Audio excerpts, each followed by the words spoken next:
अब भाई अब क्या बताया ना तुम्हारे यहाँ ड्यूटी पकड़ा है।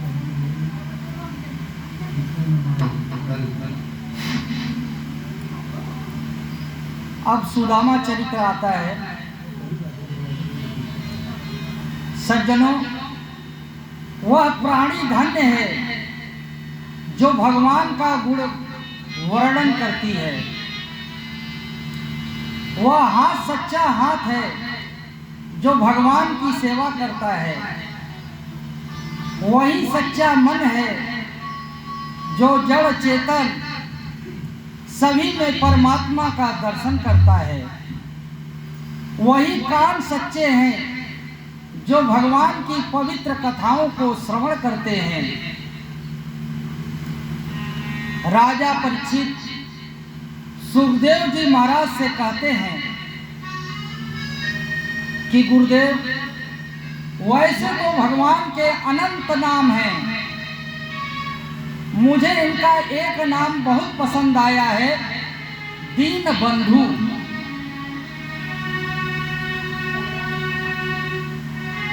भगवान का एक नाम दीन बंधु है। महाराज, भगवान का यह नाम क्यों पड़ा? क्या भगवान कृष्ण ने किसी दीनहीन को भी अपना बंधु बनाया था? श्री सुखदेव जी महाराज को सुदामा जी याद आ गए। मित्रों, राजा परीक्षित को कथा श्रवण कराते समय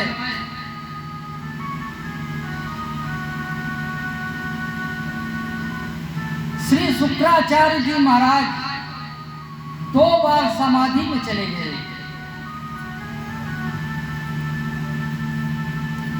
एक ब्रह्म मोह,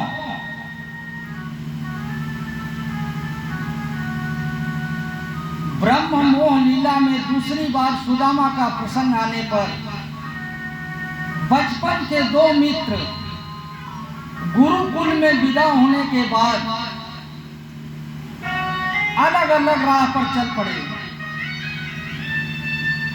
एक मथुरा और उसके बाद द्वारिकाधीश बन गए। दूसरा घर गृहस्थी बसा करके भगवान का परम भक्त बन गया।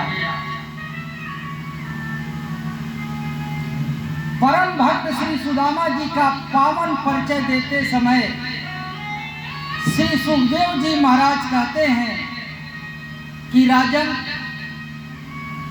भगवान कृष्ण के परम प्रिय अभिन्न हृदय मित्र श्री सुदामा जी महाराज हैं।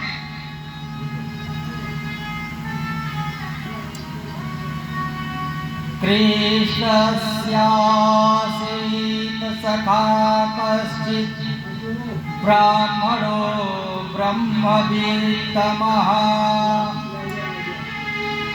विरक्तीन्द्रियार्थेषु प्रसान्नतात्याजितेन्द्रियः। श्री सुखदेव जी महाराज ने सुदामा के लिए इतने विशेष से विश्लेषण गिना दिए कि मूल परिचय देना ही भूल गए। न नाम बताया, न काम बताया, न धाम बताया, केवल उनकी विशेषता बताई। कैसे हैं सुदामा? ब्राह्मणो ब्रह्मवित्तमः,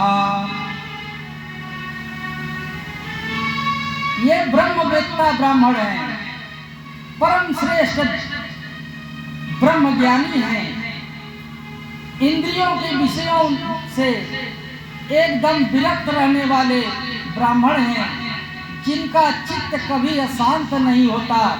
वह ऐसे प्रशांत आत्मा हैं। इतने पर भी संतुष्टि नहीं हुई तो जितेंद्रिय, जिसकी इंद्रियां सर्वथा उसके वशीभूत हो, इतना सुंदर परिचय दिया है। और जब पत्नी का परिचय दिया तो पति के विपरीत परिचय दिया। यादृच्छयोपपन्नेन वर्तमानो गृहामितस्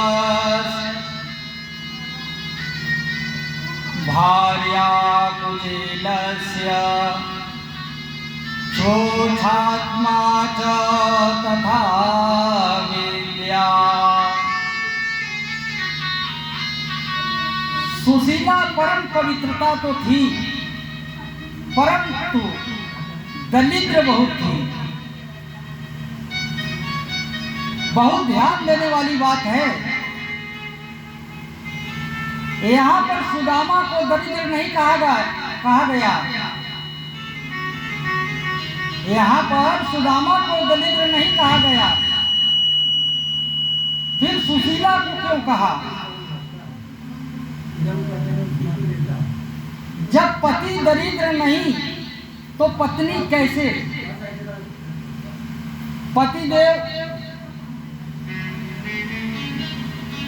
अगर किसी के पति डॉक्टर हैं तो उसकी पत्नी भले अनपढ़ हो, उसको डॉक्टर नहीं कहा जाता है।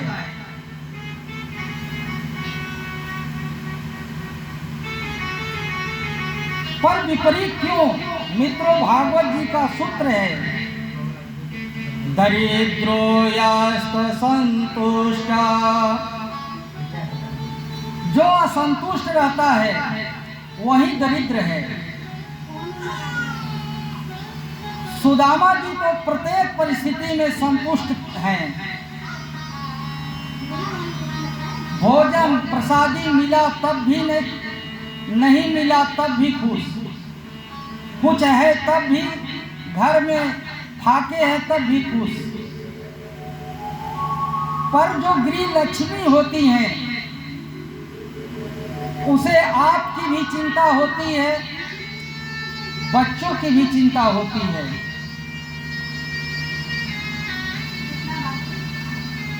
सुशीला को घर की चिंता लगी रहती थी, घर की आवश्यकताओं से चिंतित रहती थी।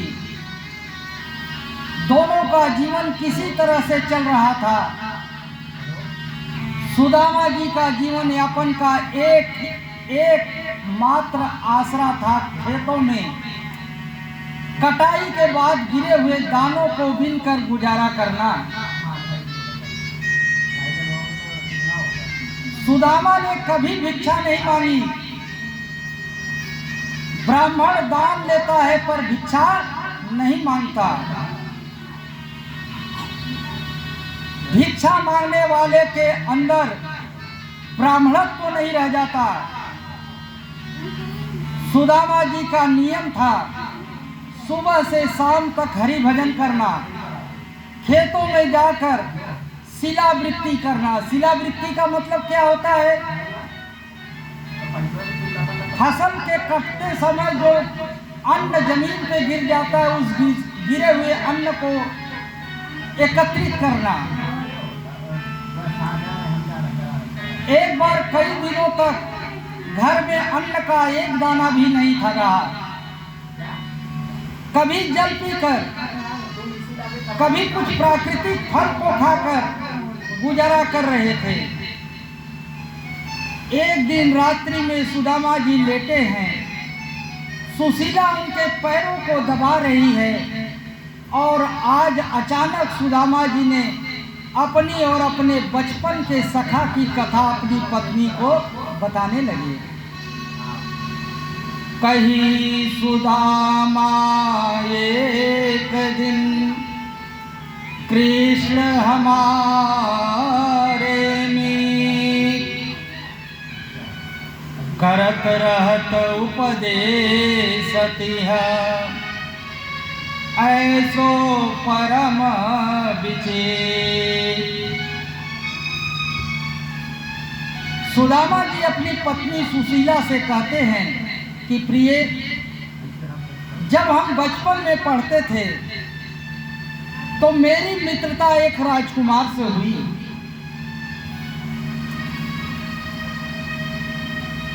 पहले तो मुझे मालूम नहीं था, लेकिन बाद में पता चला कि वही मेरे आराध्य देव हैं। वे इतने बड़े घर के राजकुमार और मैं एक गरीब ब्राह्मण, लेकिन उन्होंने कभी मुझे गरीब होने का एहसास नहीं होने दिया। गुरुजी जो भी कार्य करने के लिए कहते थे, वे मेरे हिस्से का भी कार्य कर देते थे। तुम जानती हो, हम जिनकी सुबह शाम आराधना किया करते हैं, वो जगदीश्वर आजकल द्वारिकाधीश बने हैं। मुझे अभी भी विश्वास है कि अगर मैं इतने दिनों बाद भी मिलूं, तो मुझे वही सम्मान देंगे जो गुरुकुल में दिया करते थे। मुझे उनकी एक एक बात सदा याद रहती है। कुछ भी हो जाए, बिना मुझे भोजन कराए वो कभी भोजन नहीं करते थे। आज जैसे ही सुदामा जी ने भोजन की चर्चा की, सुशीला सोचने लगी कि आज 4 दिन हो गए, घर में अन्न का दाना भी नहीं है, आजकल फल का भी मौसम नहीं चल रहा है, बच्चे भूख से व्याकुल थे, किसी तरह पानी पिलाकर बहलाकर सुलाया। मैं भूखी रह सकती हूँ, पतिदेव एवं बच्चों की भूख मुझसे देखी नहीं जाती। कुछ भी हो, संसार मुझे दोष देता है तो दे, परंतु आज मैं पति देव को द्वारिका जाने के लिए कहूंगी। सुशीला ने कहा कि स्वामी, क्या आपको अपने बचपन के मित्र से मिलने की इच्छा नहीं होती? सुदामा ने कहा, सच बताऊं देवी, आज भी मुझे पूरे दिन सिर्फ उसकी याद आती है। सुशीला ने कहा, सुशीला से कहा, देवी मैं प्रतिदिन जब पूजन में बैठता हूं तो आंखें बंद करके उससे मिल लेता हूं। इतना ही मिलना पर्याप्त है।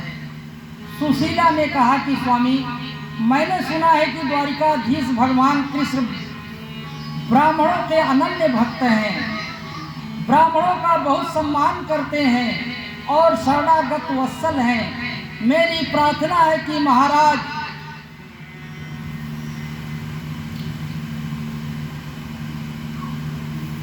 द्वारिका गए हरि दारिद्र हरेंगे प्रिय, द्वारिका के नाथो अनाथों के नाथ हैं।